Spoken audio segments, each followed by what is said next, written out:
바다에서 정체 모를 돌덩이를 주웠는데 냄새까지 지독하다면 어떻게 하시겠어요? 대부분은 그냥 버리시겠죠. 그런데 이걸 안 버리고 챙긴 사람들, 나중에 인생이 바뀌었습니다. 왜냐하면 이 돌덩이 자라면 1kg에 수천만 원까지 받거든요.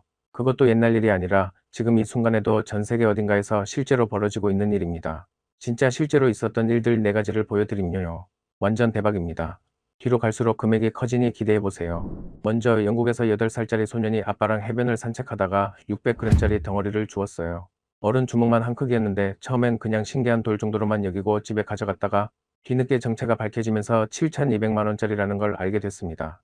이번에는 조금 씁쓸하지만 금액은 더 큰 사례입니다. 호주에서 한 가족이 서해안 해변에서 밀랍처럼 생긴 14.75kg짜리를 주웠는데 감정 결과 우리 돈으로 7억 3천만 원이 나왔어요. 문제는 중간에 사기꾼이 접근해서 이거 그냥 밀랍이야, 싸게 팔아라고 속였다는 겁니다.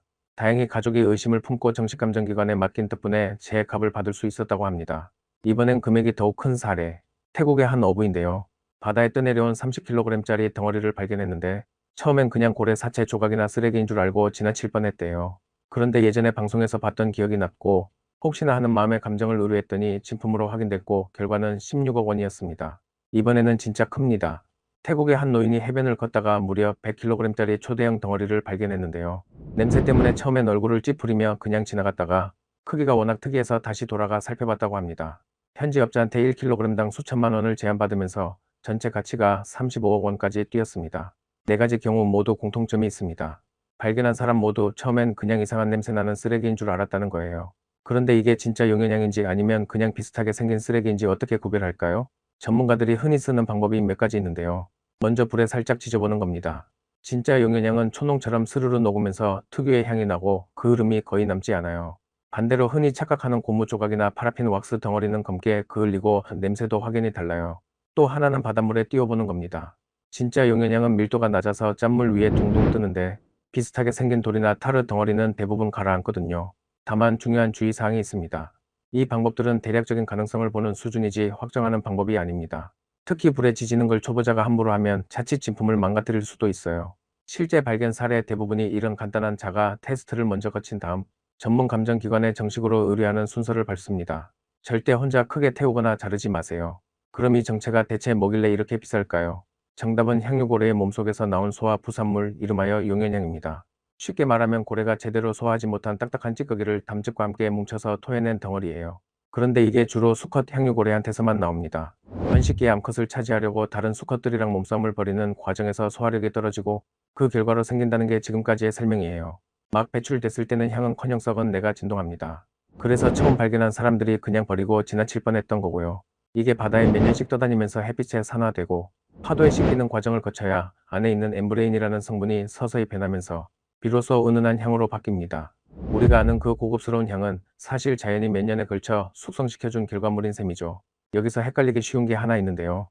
용현향이랑 이름이 비슷한 보석, 호박이 있죠. 나무 수액이 굳어서 만들어지는 그 화석 말이에요. 영어로도 용현향은 엠버그리스, 호박은 엠버라고 불러서 이름부터가 비슷합니다. 그런데 둘은 만들어지는 방식부터 완전히 다릅니다. 호박은 수백만 년 전 나무에서 나온 송진이 화석화된 거고, 용현향은 방금 말씀드린 것처럼 고래 몸속에서 나온 겁니다. 그래서 해변에서 뭔가를 주웠을 때 이게 용현향인지 그냥 흔한 돌멩이나 바다 쓰레기인지 헷갈려서 그냥 지나치는 경우가 정말 많다고 합니다. 사실 인간이 이 향에 눈독을 들인 건 어제 오늘 일이 아닙니다. 중세 유럽에서는 전염병이 돌 때 이걸 몸에 지니고 다니면 병을 막아준다고 믿었을 정도로 귀하게 여겼고요. 중국에서도 오래전부터 용현향이라는 이름 그대로 왕실과 귀족들이 향과 약재로 함께 썼다는 기록이 남아 있습니다. 유럽 왕실에서는 이 향을 음식에 살짝 곁들여 먹었다는 이야기가 전해질 정도로 한때는 최고의 사치품 중 하나였습니다. 문제는 이게 오직 자연적으로만 얻을 수 있다는 겁니다.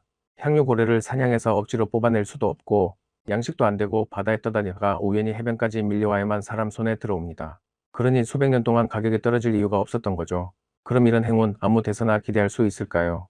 용현향은 향유고래가 많이 다니는 따뜻한 바다 근처, 그러니까 적도에 가까운 해역의 해류를 타고 떠다니다가 해안으로 밀려오는 경우가 많다고 알려져 있습니다. 실제 발견 사례들도 태국, 호주, 영국처럼 긴 해안선을 가진 나라에서 많이 나왔던 거고요. 폭풍이 지나간 다음날 해변에 평소보다 많은 이물질이 떠밀려 온다는 것도 발견 가능성을 높이는 포인트로 자주 언급됩니다. 조금 더 들어가 볼게요. 정확히 얼마나 희귀하길래 이 정도 가격이 매겨질까요? 전 세계 향유고래 개체수 자체가 많지 않은 데다 그 중에서도 수컷만, 그 중에서도 소화 문제를 겪은 개체만 이걸 만들어냅니다. 만들어진다고 끝이 아니라 몇 년에 걸쳐 바다 위를 떠다니다가 하필 사람이 발견할 수 있는 해변까지 도달해야 하고요. 이 모든 조건이 한 번에 맞아떨어질 확률 자체가 극히 낮습니다. 그렇다고 실험실에서 똑같이 만들 수 있느냐? 그것도 아닙니다. 엠브레인 성분을 화학적으로 합성하는 기술은 있지만 자연 숙성 과정에서 생기는 미묘한 향의 깊이까지는 아직 완벽하게 재현하지 못한다는 게 업계의 평가입니다. 그런데 여기서 재미있는 반전이 하나 있습니다. 이렇게 귀하고 비싼데 정작 요즘 나오는 웬만한 향수엔 용연향이 안 들어갑니다. 용연향의 가장 큰 장점은 향이 날아가지 않게 오래 붙잡아주는 고정력이었는데 지금은 합성 향료 기술이 워낙 발전해서 이 역할을 거의 대체할 수 있게 됐어요. 그러다 보니 대부분의 브랜드는 합성 성분으로 넘어간 상태입니다. 그런데 왜 가격은 안 떨어질까요? 이제는 향료로서의 실용적 가치보다 진짜 용연향을 썼다는 사실 자체가 최상위 럭셔리의 상징이 됐기 때문입니다. 소수의 초프리미엄 브랜드만이 일부러 천연 용연향을 고집하면서 우리는 여전히 자연이 만든 것을 쓴다는 스토리를 마케팅의 핵심으로 삼고 있거든요. 희소성 그 자체가 상품이 된 겁니다. 가장 귀하고 비싼 재료인데 정작 실제 수요는 예전만 못한 아이러니한 상황. 그런데도 가격은 오히려 안 떨어지는 묘한 현실을 우리는 지금 보고 있는 거죠. 그럼 저도 해변에서 이런 걸 주우면 바로 팔면 될까요? 여기서 조심할 부분이 있습니다.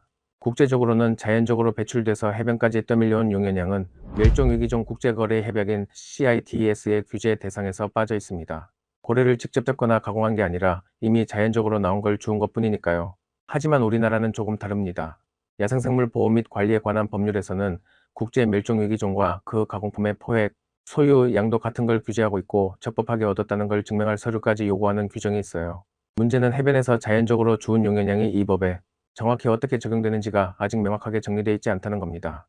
실제로 발견하신다면 무작정 팔기 전에 관련 기관에 먼저 문의해 보시는 게 안전합니다.